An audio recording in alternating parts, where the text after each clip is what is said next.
as I just mentioned, for ourselves, for one another, to create this space. And also we are gathering, we're standing in the lineage of this practice of Buddha Dharma Sangha, handed down for 2,600 years, through monastic practice, through lay practice. So many different iterations, so many different manifestations of practice that have developed over these 2,600 years. And our common ground is that we take refuge in Buddha Dharma Sangha.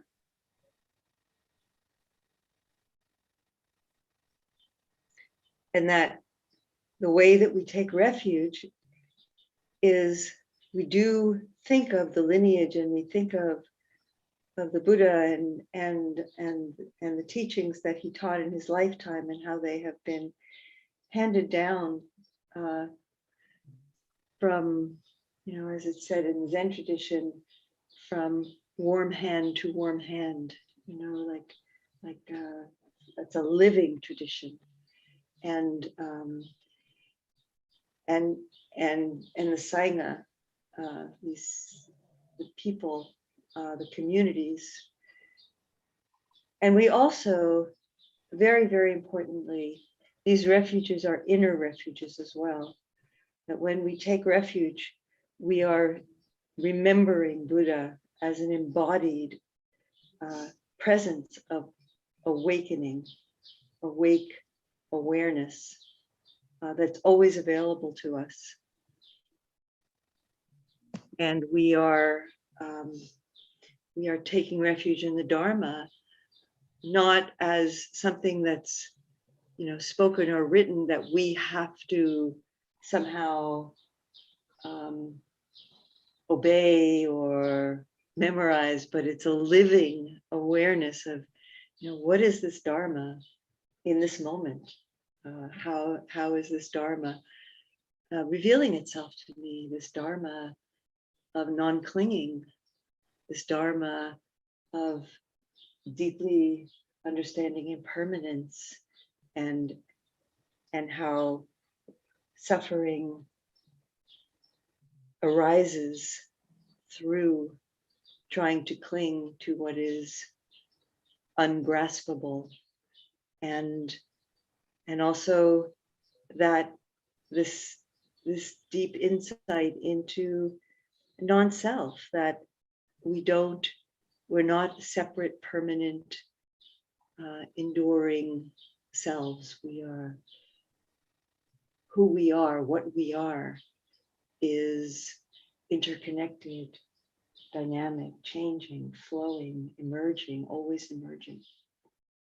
So these are the ways that we can contemplate this this act of taking refuge, which will begin now. I'll share the screen.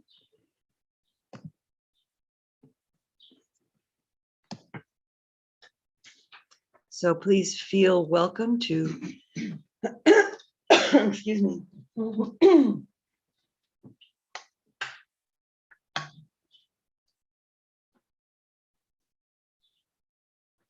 To chant out loud with your mic off, or those present, please do join your voices. It's such a beautiful thing to join voices.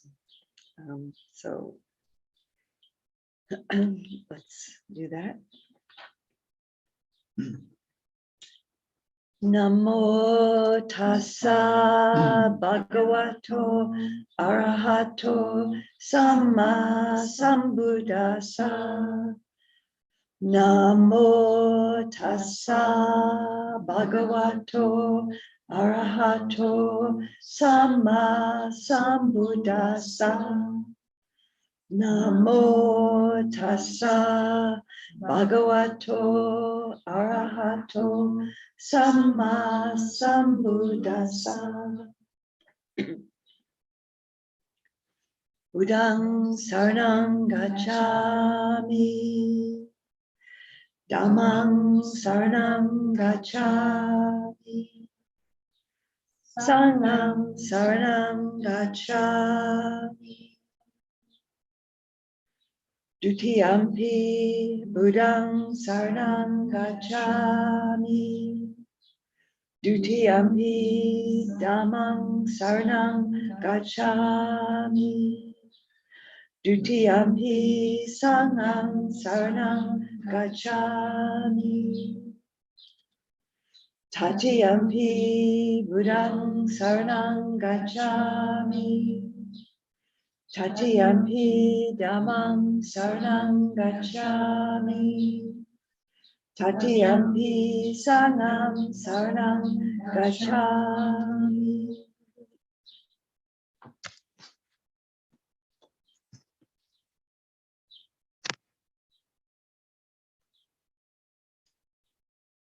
So as we take the 5 precepts,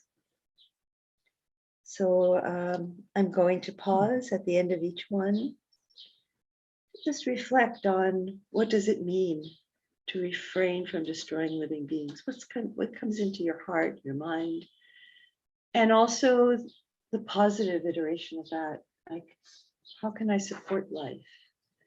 And also, for each of the others, what does it mean to refrain from false speech? And what does it mean to speak the truth? How can I speak the truth? In what context can I speak the truth? And how do I sometimes stifle myself from speaking the truth? So again, these precepts, I repeat myself because people come and go and new people are here sometimes, but it's important to recognize that these precepts, they're not rules or, commandments, they're training principles.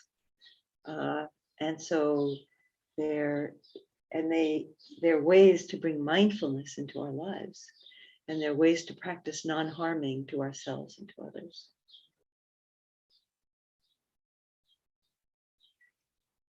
Panatipata Veramani Sikapadam Samadhiyami.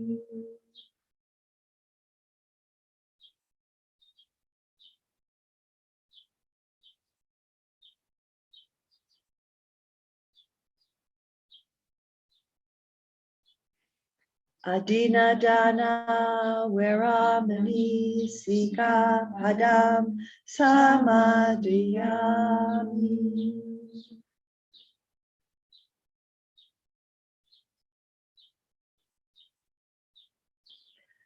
Kamesu Michachara Veramani Sikapadam Samadhiyami.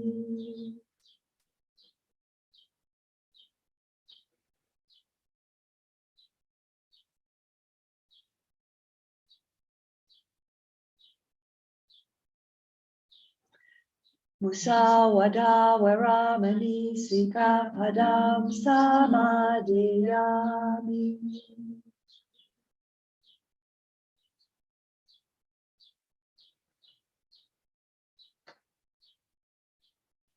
Sura Maraya Maja Pamadatana Veramani Sikapadam Samadhiyami.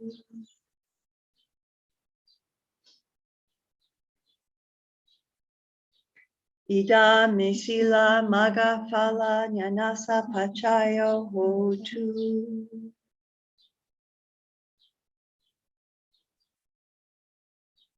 Sadhu, sadhu, sadhu, anumodami.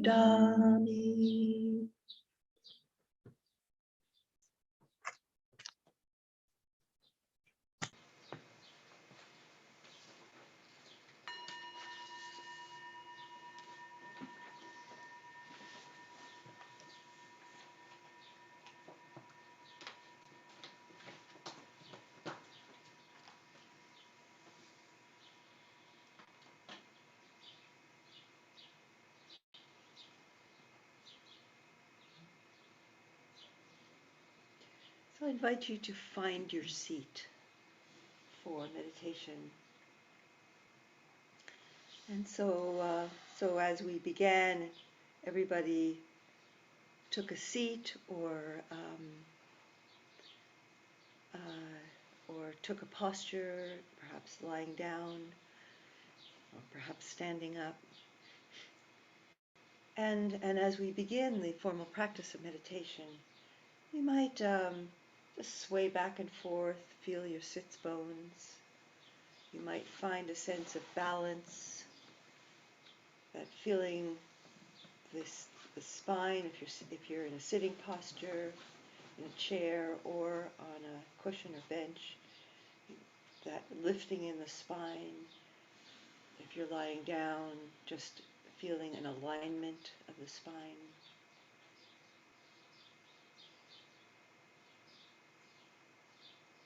Body supported by Mother Earth.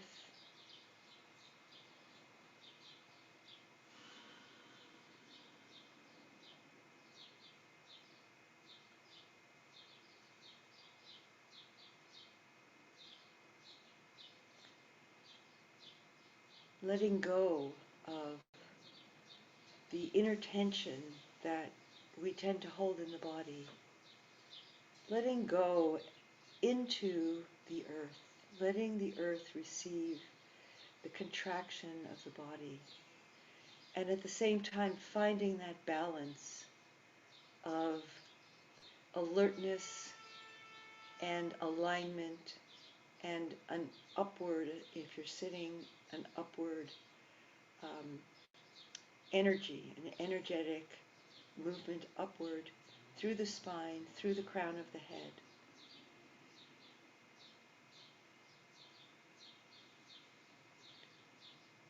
So finding a balance between being awake, attentive, and relaxing and letting go of contraction, of the tension that we habitually hold in the body.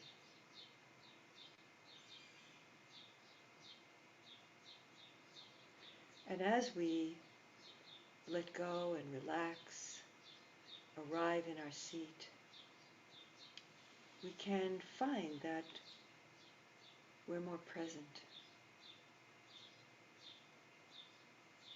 And letting go of preoccupations, of past and future. The simplicity of simply being here now, in this body, in this breath, with these sounds rising and passing away.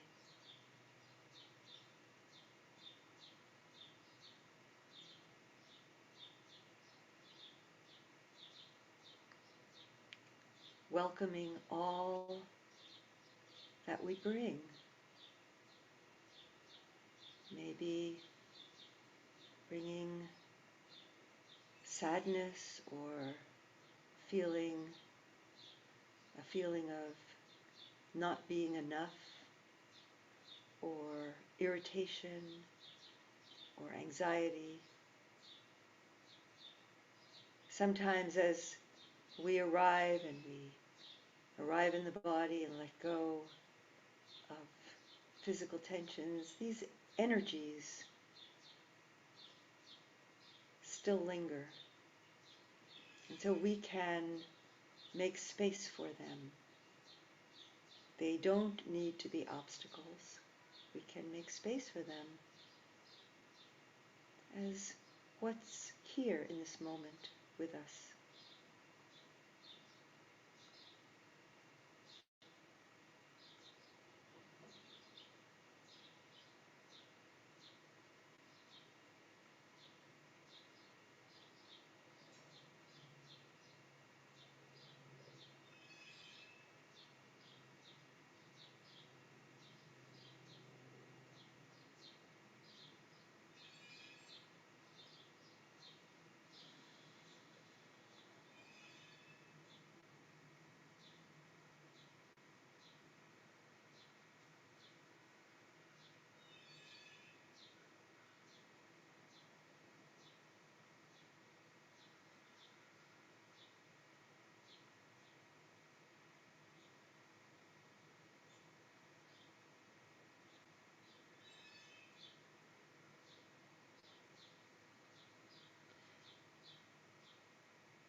when mindfulness is present,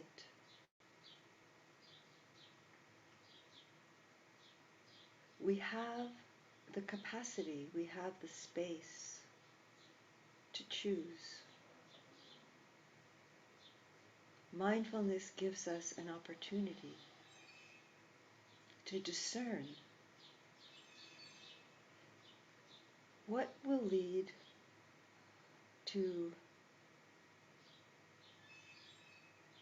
feeling dissatisfied, feeling unhappy, getting caught up in self-stories about blame and shame and insufficiency. So that's one way, and that's the road to suffering, and we all choose that many times, every day. And then with mindfulness, we also have the capacity to see, oh, there's blaming, there's irritation, there's self-judgment, there's judgment of others, there's feeling like a victim.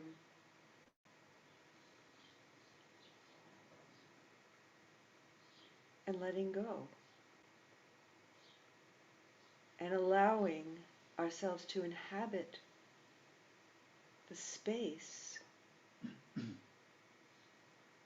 that we experience when we're not being hooked by these unskillful thoughts. So mindfulness gives us this capacity to choose.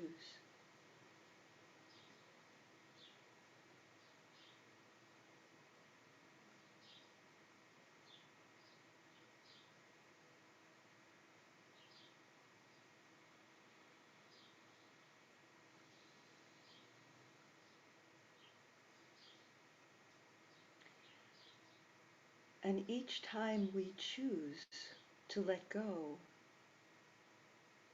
of blame or resentment or grasping or spacing out, come back to presence, we are creating the causes and conditions for a happier and peaceful next moment.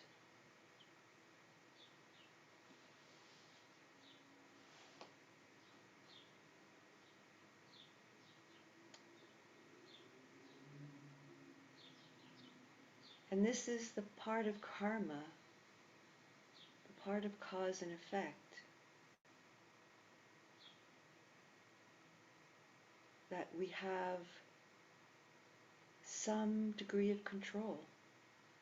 There are many, many causes and conditions over which we have no control, but our experience in each moment, met with mindfulness, is a space of choice.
there are different tools for letting go of the kinds of thoughts and reactivity of the mind that lead to suffering. A very primary way that's taught is to turn the capacity of the mind to attach to the thought or the emotion. Use that capacity of the mind to connect to something neutral, such as just the experience of breathing in and breathing out. And that neutral meditation object allows us to still have space of awareness, doesn't fill the mind with grasping or aversion.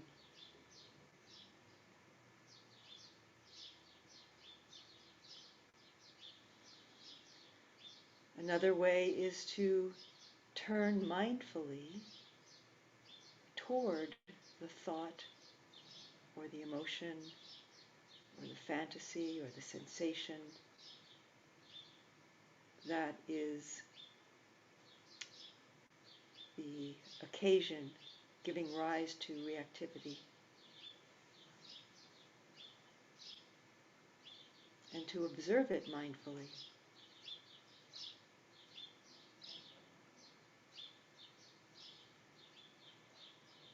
And when we do that, we can experience insight. Insight can arise into its impermanent nature and its unsatisfactory nature and its selfless nature. So turning toward the experience can be an occasion for insight. And these are two different and mutually supportive tools that we can use in our practice.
I invite you to bring a mindful investigation during the sit of the experience of letting go of an unskillful or even a pleasant thought, and coming back to the simplicity of just paying attention, just being present and open. So in letting go of a thought or a reactivity around a sensation in the body, when the mind does that, what follows the moment after? What is that experience of letting go? How do we inhabit that openness? And how is it different from the moment before when we were contracted or grasping?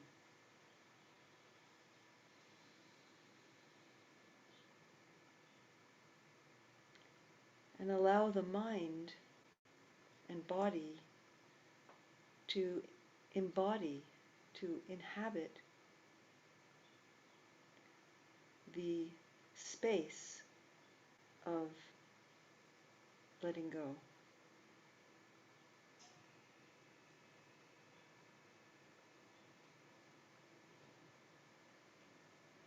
Sometimes when we let go of a thought, the mind just looks for another thought to hook onto because we haven't learned to abide in the openness, in the spaciousness and simplicity of just this breath, just this body, sitting, lying down, aware, open, present. We don't know how to abide in the space, and the mind looks for something to grab onto. And so explore without any sense of needing to achieve or attain or accomplish, but just exploring a moment of resting in a space, a sense of openness, a silence, a stillness.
as we come to the end of our sitting, our formal meditation practice, we can share the blessings of our practice, bringing to mind those moments of stillness, of openness, of warmth, connection, kindness, forgiveness that may have arisen during our practice. These are beautiful blessings, and the world needs them. And so we can share them. We can bring the intention to share them. May our practice and our lives serve the happiness, well-being, and liberation of all beings. And perhaps taking a moment to just bring to mind beings that you know, and beings that you don't know, but you may know about conditions that they're experiencing, near and far, that you would like to share these blessings of your practice.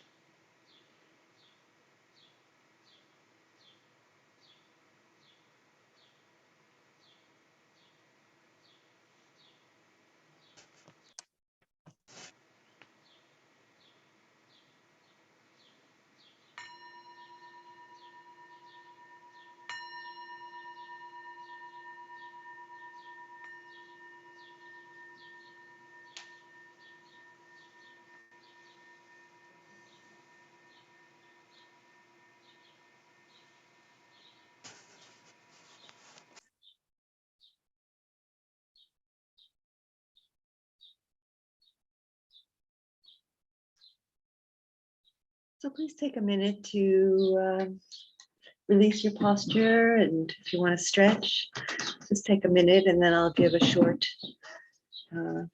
Dharma reflection.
So for those of you who have been following the teachings and over the past couple of weeks and months, I guess about a month or so,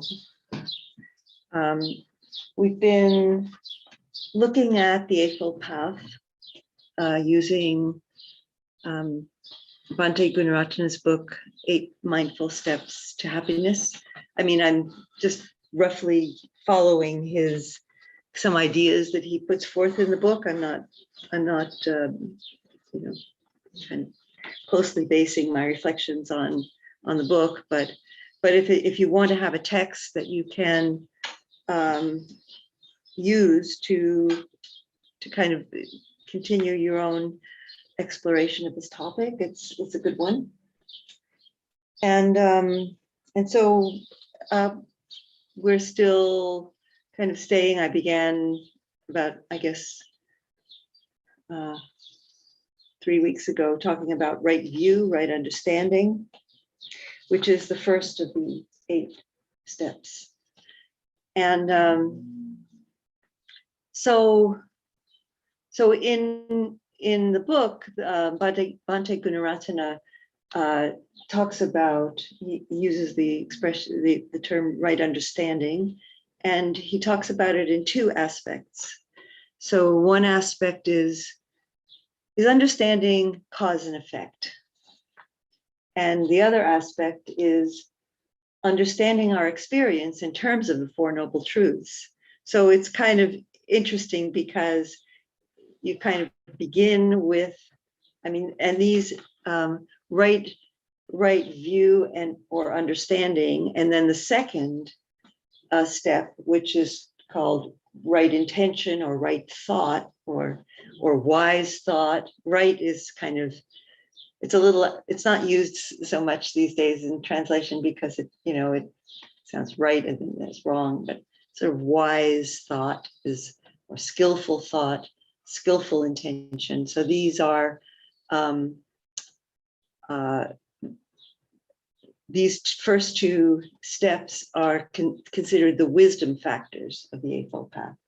There's the wisdom factors, the ethical factors, and the meditation factors. So those 8 steps are kind of sub-classified into 3 categories. Lots of that in Buddhism. So anyway, and in his book, Bhante breaks down right understanding or wise understanding into understanding cause and effect and understanding our experience, our lives in terms of the Four Noble Truths. So, as I was saying, in a way, you start with a certain degree of wisdom, and then it comes full circle, and you keep circling back, because we also end the path with the wisdom factors, because having gone through these steps, we certainly have a better view, a better understanding of the unfolding of our lives. So in a way, we start with some basic understanding that may be more conceptual. And I know that those of you here and in the studio, and those of you on Zoom, it's not that you're just beginning your practice, but because many of you have practiced for many years.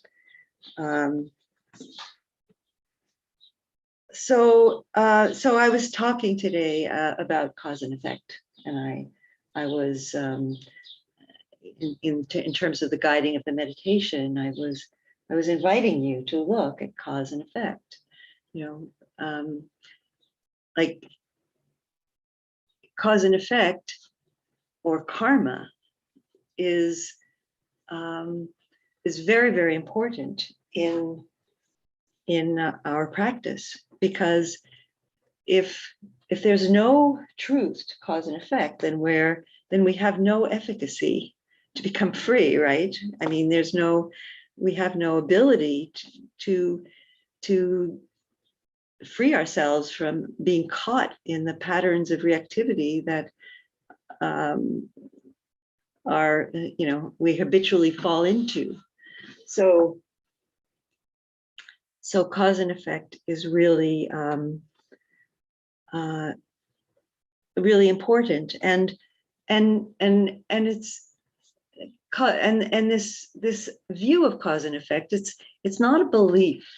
It's not about belief in rebirth or anything like that. Like, you don't have to believe in rebirth. You don't have to. It's in our lives, moment by moment, day by day. It's really important to understand that Buddhist practice is grounded in careful observation of reality. It's not a system of beliefs. It's not a system of that I have to have faith in a story or that I have to do certain actions that I don't understand why. It's not just an ideal. And the aspects of cause and effect that are so important, we can view it in 2 aspects. there's our inner experience, and then there's the outer impact of our actions. So for those of you who have been, part of the Sunday Sangha for some months, we spent quite a lot of time looking at the 5 precepts and the path factor of sila, which was, I've just mentioned as ethics, the second path factor, wisdom, ethics, and or sila, virtue, and meditation.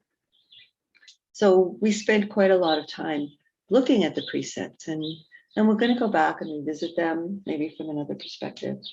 But a lot of understanding cause and effect is very connected to understanding sila, understanding that the things that we do, that we say, and even how we think, how we cultivate our mind, impacts the world and certainly impacts our inner experience. So there's the inner experience, and then the effect, and the outer experience. So and then of course it's a cycle, right? So if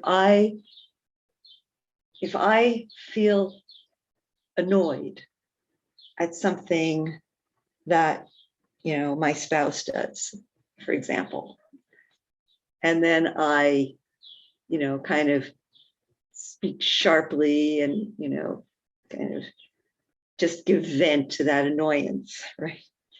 And then that sets up an outer effect, right, of, that's not appreciated.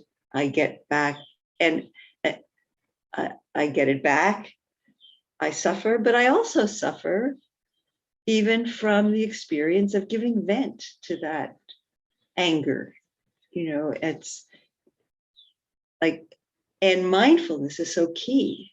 Like, can I just take that pause to say, okay, there's irritation.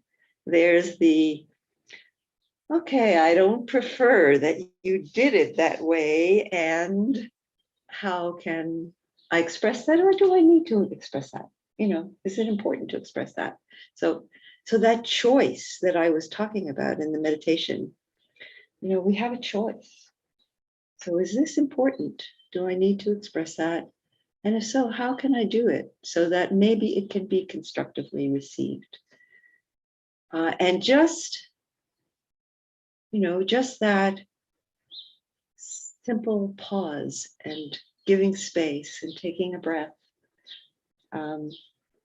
So sometimes we don't remember, like that space is something that develops over time with our mindfulness practice. Sometimes we recognize in the middle of that lashing out, oh my gosh, what am I doing? And it's not too late to pause.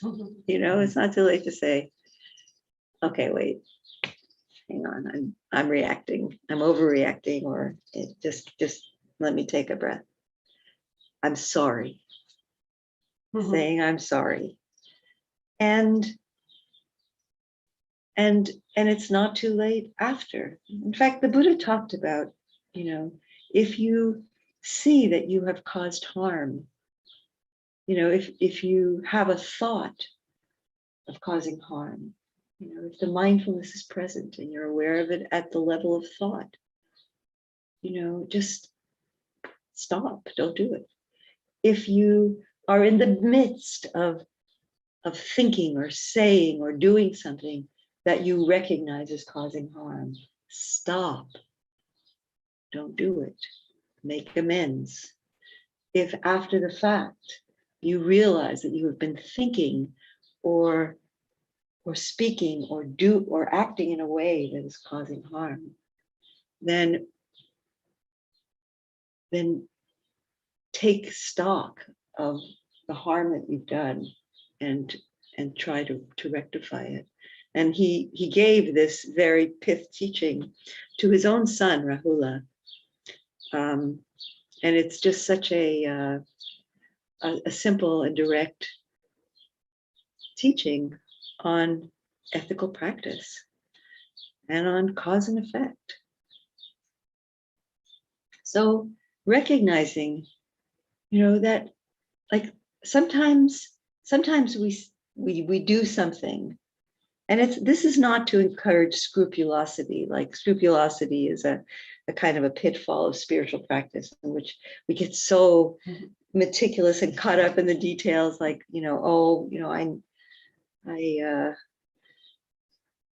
whatever, I stepped on an ant, I mean, it happens all the time, life is impossible without, we can't live without, in some ways, taking life.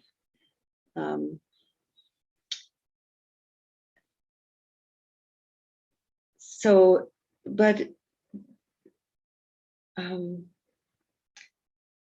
to really recognize that, that when we cause harm, or when we fail to do what we can do to do something helpful or positive also, and again, we need to keep balance and to take care of ourselves as well. But we can be very easy to, it can be very easy to say, well, it doesn't matter, doesn't matter, whatever. So I shot off an email that was kind of, snippy. Oh, well, they'll deal with it. Doesn't matter.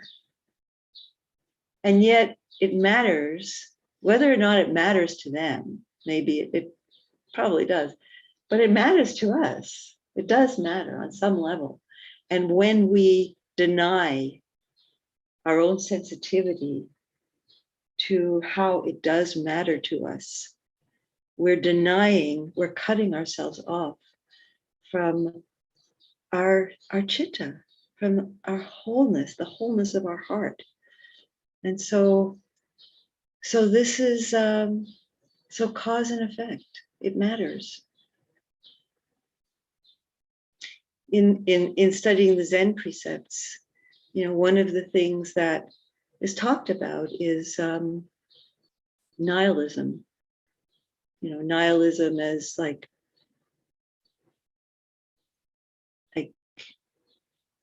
nothing matters, and that is a view of life and a view of reality, which is, the Buddha said was definitely not in line with the Dharma. Nihilism and eternalism, both of those, and it's the middle way. And nihilism, I think there's a lot of nihilism in our culture, like, oh, well, doesn't matter. So can it matter? I mean, even if there's nothing we can do about it, it can still matter. We can still care.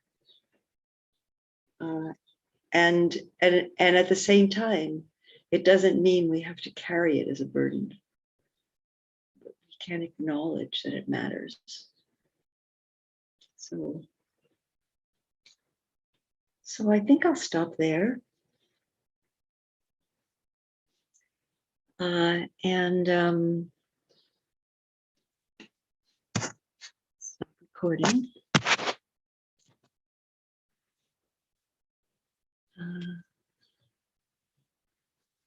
So I just want to take a minute before we go from the part one to the part two to talk about a little project. Well, it's not a little project, it's an important project that Veronique is taking on, which is to offer a space to a Ukrainian family. Veronique has an apartment, a little basement apartment. It's a small apartment. It's a studio with a separate kitchen, and so it would be maybe a mother and a child, and or a couple, or maybe a couple with a child, at the most. So it's small family, and so she's generously offering this space. She's contacted the city of Montreal and has made application, and so jumped through the hoops that are necessary, and we're looking to create there. Right now, there are a couple of people who have signed on to kind of connect, to offer support to this family when they arrive, and so, yeah, Veronique, I just want to invite you to take a minute or 2 minutes